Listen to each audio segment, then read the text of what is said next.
Aaron Kurtz here, and I want to talk about uncertainty. Uncertainty, it's something everyone has, right? But if you are in any sort of an anxious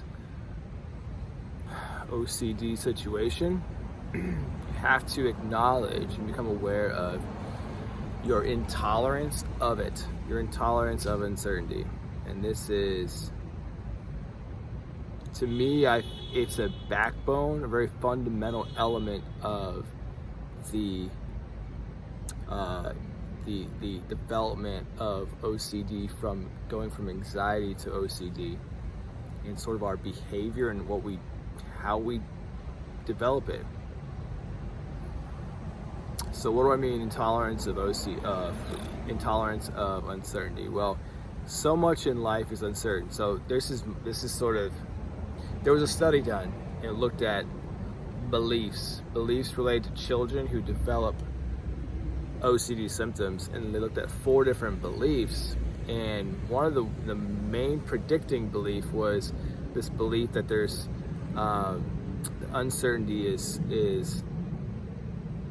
basically this intolerance, this perfectionism around uncertainty, and so it's a very strong marker, because if you have an intolerance, a severe intolerance or fear of uncertainty, you are going to develop a lot of controlling, compulsive behaviors to offset that uncertainty, right?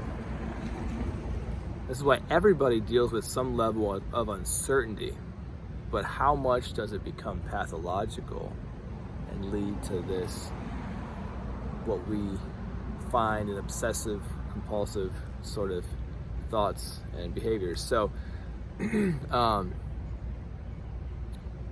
what I understand more and more and believe more and more about this is that this, OCD behaviors, thoughts, it doesn't happen overnight. It's a process that develops from childhood, and specifically experiences in childhood that help develop that experience of uncertainty as a child.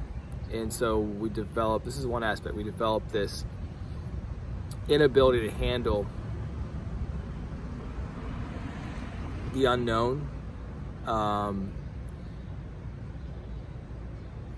things that are seemingly out of our control. We have an inability to operate and to think through those situations and experiences. And so we develop these ways of coping with that. Whether that's rigid, strict beliefs, certain behaviors. That's where all these little pedantic or anxious behaviors come by. Whether it's like skipping over lines on the sidewalk or saying certain words over and over, praying, it doesn't matter what it is. It's trying to offset that feeling, that fear, that feeling of being out of control, okay? So it stems from experiences in childhood that our brains are programmed, developed in that environment of uncertainty, out of control, not really learning how to take responsibility and how to operate, having our own sense of responsibility. We develop these behaviors, and from then on, life then starts to unravel, and these just get stronger. The anxiety is there because because life is uncertain. Life in its very nature is uncertain, so there's going to be anxiety around life because we don't like uncertainty. So we don't like life. We have a hard time living life because life is uncertain. So this is a huge part for me. It's understanding that, hey, what parts of my life, to me, you have to look at this. What parts of my life am I over controlling?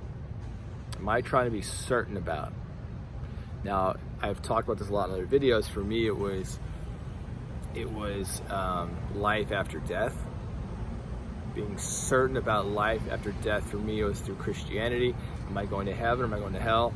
That was too much uncertainty. I was brought up in that sort of belief system, but it was too much uncertainty for me. And I went to very rigid, strict beliefs to try to ensure that I was going to be going to heaven, but it never really worked, right? Because you can't offset that feeling totally. So I did it through that. I did it through eating, through food, and a lot of people with OCD do this with food.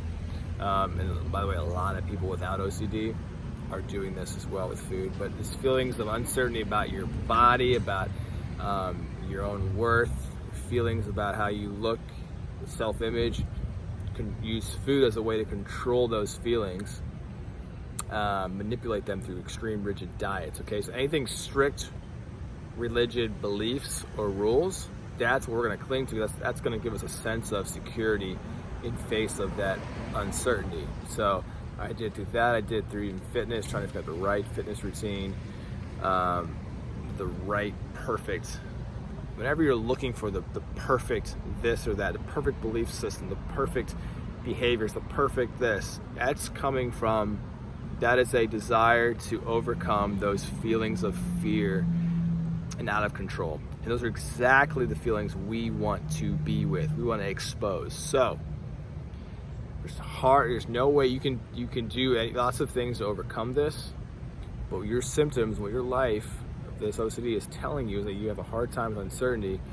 But if you can recognize this and look at the areas you're trying to control, which areas are you got a hard grip on, can you start to unravel this, start to let go and bring up some of these feelings, these emotions, this energy, and let it come on out. That's ERP, okay? We know ERP is done clinical setting, medical setting, or with therapies. Therapists do this with OCD compulsions. I see ERP better used most likely with these bigger things on life. Loosening up the grip and letting these feelings come out about life, and rewiring our brain to handle uncertainty. Rewiring our brain to experience life as it is, and not as our traumatic responses are trying to have created this picture for us. So until that aspect is made aware of in your life, you will try to use everything you try to do is going to be continually manipulated and used to cover up this uncertainty.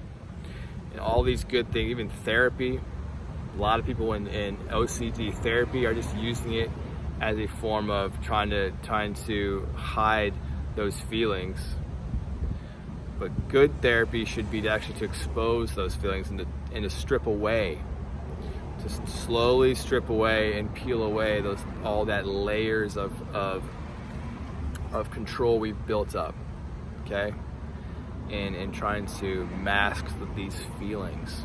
So hopefully that gives some awareness. That's been a huge process for me, and it still is as I unravel and as I transform my life. And I hope that's helped you guys as well. Please subscribe to my YouTube channel. Give me some comments. Please like the video. Until next time, see you.